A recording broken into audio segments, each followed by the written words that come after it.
mogao si kuću kupiti i jedan golf, to znam, i mogao je napraviti vozačku i još od kamata da stavi na banku da živi. U 6 mjeseci on sve spička. Pa na što je potrošio? Častija, cijeli grad. Nalazimo se na Šibenskom pazaru, u jedan kratki video.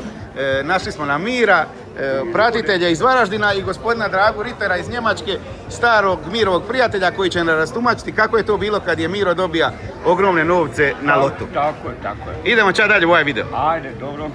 Gospodin Drago iz Njemačke, je li tako? Je. Veliki Mirov prijatelj.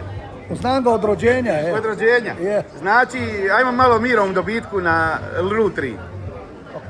Kaj je to bilo? Ja sam, to se slučajno desilo, ja sam bija ispred one banke. Ispred banke i pričam sa prijateljem, ispred on sa mnom bija. Kaže on, Drago, ti priča sad s njime, a idem uplatiti tu cedulju tu za taj listić, za tu sportsku. I on išao, a mi smo radnici, jedva se preživljavaš, nemaš ni isti i to sve. Vidim ga ja par dana poslije dođu, dobio sam loto. A koliko je to bilo sadašnjih novaca? Oko 600-700 hiljada eura. Eura sadašnjih hiljada? Sigurno. I znači to je nestalo sve? On je mogao kuću kupiti u centru grada od novoga golfa. 10 golfova. Šta? 10 golfova? Ne, mogao si kuću kupiti i jedan golf, to znam, i mogao je napraviti vozačku i još od kamata da stavi na banku da živi. U 6 mjeseci on sve spička. Pa na što je potrošio? Častija, cijeli grad. Šta je častija? Cijeli grad je častija. Ja ti kažem, to je ozbiljno. Nema čovjeka u Šibeniku koji to može poreći, koga znate. Cijeli grad, on je ulazio unutra u gostione, u kafiće, on je platio za sve. Pit sve, pa ljudi su uživali. Pa ne moraš ti 600-700 hiljada eura potrošiti u 6 mjeseci ako to ne radiš. A ne može, to je nemoguće. Pa to je stvarno nemoguće. Onda se dobro živilo onda. Pa ja ti kažem, on meni kupija bubnjeve, ja sam svirao onda u bendu. Pa kupija mi ujak u auto, poklonio mu. Pa kupi motor, plati motor 3-4 hiljade, proda ga za 100 euro ili 200, ne znam, tako pravija batre. Pa to je, ja to nisam u životu doživio. A čekaj, koje je to godine bilo? 84. 84, tako je. Znači onda je već zna živiti kako treba.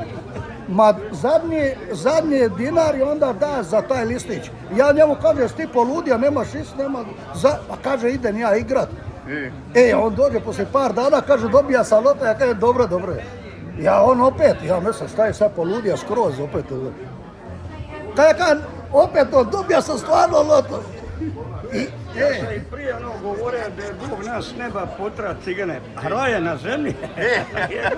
A kako si uspio satrati te puste novce? Pa ja to vidiš, cure smo čašćavali, vodi njih 5 u hotel Jadran. Koji 5 plaća se za cijelu? Šta je plaća? Cijelom gradu? Ma plaća cijelom gradu, pa ne moraš ti potrošiti 600-700 hiljada eura, to je nemoguće. U 6-7 mjeseci? On je svaki dan plaća, pa on je ima bodyguard, njih 10 oko njega. Bodyguard je ima? Svi ga čuvaju. Di si rođak, di si prio, pa nije mu smija niko prići. A znači on je jednu 100.000, u sad vrijednosti 100.000 eura mjesečno trošio. Ma on je trošio. A ja ti kažem da je imao oko sebe uvijek ljudi koji su ga pratili. Njemu niko nije smija prići, on je bio glavni. A, ljudi.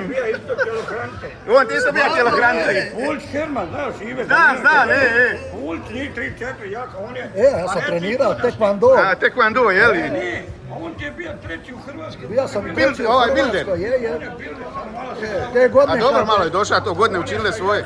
Ja sam sa Vedranom Jakšićem i Vukšićem Damirem iz Dražina bija na prvo prvenstvo Hrvatske 88. Ja sam bija treći, onda je Vedran bija peti i ovaj iz Dražina peti bio. A ovdje je s nama jedan naš pratitelj, jel tako, iz Varaždina. Šta vi kažete na ovaj dobitak i potrošnju? Svaka čast. Treba to staviti na nulu u 6 mjeseci. To je nemoguće, To je nemoguće. To ne mora čovjek vjerovati, ovo što vam ja pričam, ali ovo sam ja mojim očima vidio. Svi ovi koji su još živi, moji prijatelji iz Šibenika, to mi znamo da je to tako. Tako bilo. Je. I stvarno, On je najpošteniji čovjek u Šibeniku. Je. Nikad nikog privarija nije i to je živa istina.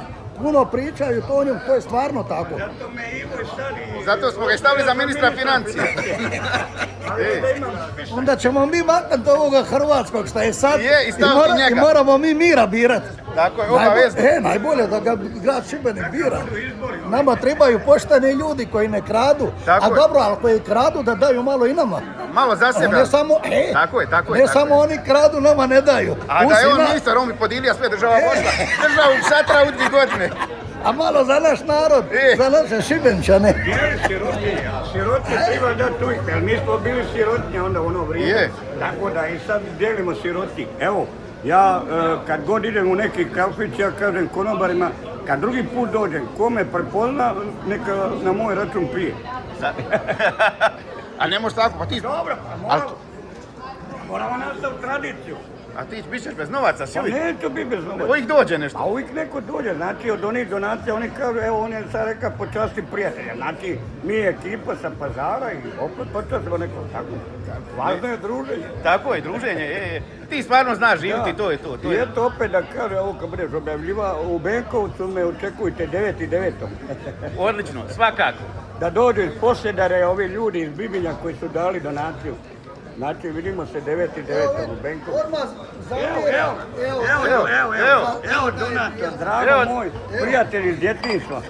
Drago Evo, znači. je, poznati lik, on je bio bodybuilder, treći u bodybuilder. Hrvatskoj, ja. Da mogu dobro pojesti Je. za pivo. Sa Vedranom Jakšićem, to ljudi znaju, Vedrana bio je prva Hrvatske i svijeta. Je. Vedran Jakšić, naš pokojni prijatelj. Ljudi to znaju. Eto tako, pozdrav za sve obožavatelje i pratitelje.